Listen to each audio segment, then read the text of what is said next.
এক নাম্বার সুদ খাওয়া, আল্লাহ আল্লাহ নবীর সাথে যুদ্ধের ঘোষণা দেওয়া। 2 নাম্বার সুদ খাওয়া মানে কিয়ামতের ময়দানে পাগল অবস্থায় ওঠা। 3 নাম্বার সুদ খাওয়া মানে আপনার গলার মধ্যে ফাঁস লাগায়া রাখছে মনে হবে এমন অবস্থায় ওঠা। 4 নাম্বার সুদ খাওয়া এলাকার জন্য আল্লাহর আযাব বৈধ করা।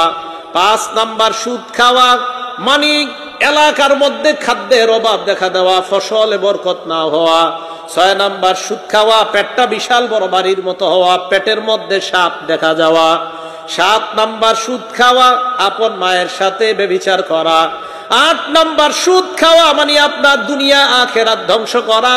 9 নাম্বার সুদ খাওয়া মানে কিয়ামত পর্যন্ত রক্তের নদীর মধ্যে সাঁতার কাটতে থাকা। কিসের নদী? জোরে বলেন কিসের নদী? সহিহ বুখারী হাদিস নাম্বার 2085, সহিহ বুখারী হাদিস নাম্বার 7047। 2টা হাদিসে এই কথা আসছে। নবী সাল্লাল্লাহু আলাইহি সাল্লাম ফজরের নামাজ পড়াইছে, পড়ানোর পর সাহাবাদের দিকে ফিরে বসছে। আমাদের এই মসজিদে বসে কিনা? ফজরের পর ইমাম সাহেবরা বসে না? বসে। নবীজি সাহাবাদের দিকে বসলেন, বসার পর সাহাবাদেরকে বললেন, তোমরা রাতের বেলা কেউ স্বপ্ন দেখছো কিনা? তো সাহাবারা দেখলে বলতেন, ওই দিন কেউ কিছু বলে না। নবীজি বললেন, রাআইতুল লাইলাতা রাজুলাইনি আতায়ান, রাতের বেলা 2 ব্যক্তি দেখলাম আমার কাছে আসছে। আসার পর ফাবতাসানি, আমাকে জাগ্রত করছে। জাগ্রত করার পর আমাকে বললেন, ক্বালা লি ইনতালিক, আমাকে বললেন চলেন। আমি চলতে লাগলাম, চলতে চলতে ইলা আরদিন মুকাদ্দাসা, একটা পবিত্র জমিনের কাছে আসলাম। তো নবীজি বলেন, একটা পবিত্র জমিনের মধ্যে গেলাম। যাইতে যাইতে চলতে লাগলাম, হাত্তা আতাইনা আলা নাহরিম মিন দামিন, একটা রক্তের নদীর কাছে আসলাম। নদীর কাছে আসার পর নদীর মধ্যে তাকায়া দেখলাম, নদীর মধ্যে এক ব্যক্তি দাঁড়ায় আছে। আরেক ব্যক্তিকে দেখলাম নদীর কিনারায়। যাকে আমি নদীর কিনারায় দেখলাম, বাইনা ইয়াদাইহি হিজারা, তার আশেপাশে পাথর আর পাথর দেখলাম।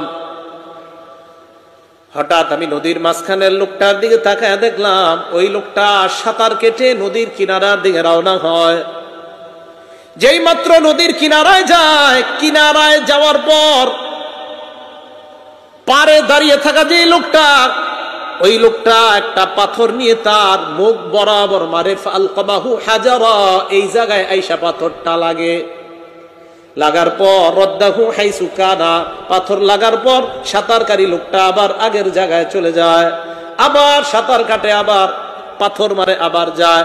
হাদিসে আল্লাহ নবী বলেন, কুল্লামা জা আলিয়াখরুজা, যতবার বের হতে চায়, রামাল্লাযী আলা শাত্তিন নাহরি হাজারান, ওই ব্যক্তি একটা পাথর নিয়ে তার মুখের মধ্যে মারে আর বারবার নদীর মাঝখানে যায়। আমি প্রশ্ন করলাম, এই লোকটাকে বারবার সাঁতার কাটে নদীর কিনারায় যাইতে পারে না? আল্লাহ নবীকে ওই 2 ফেরেশতা জবাব দেয়, আকিলুর রিবা ইয়া রাসূলুল্লাহ, এরা হলো সুদখোর, কিয়ামত পর্যন্ত সাঁতার কাটবে, কিয়ামতের আগে নদীর কিনারায় উঠতে পারবে না। সুদখোর। এ সত্যি কথা, সত্যি আমাদের নবীজি সত্য কথা বলে।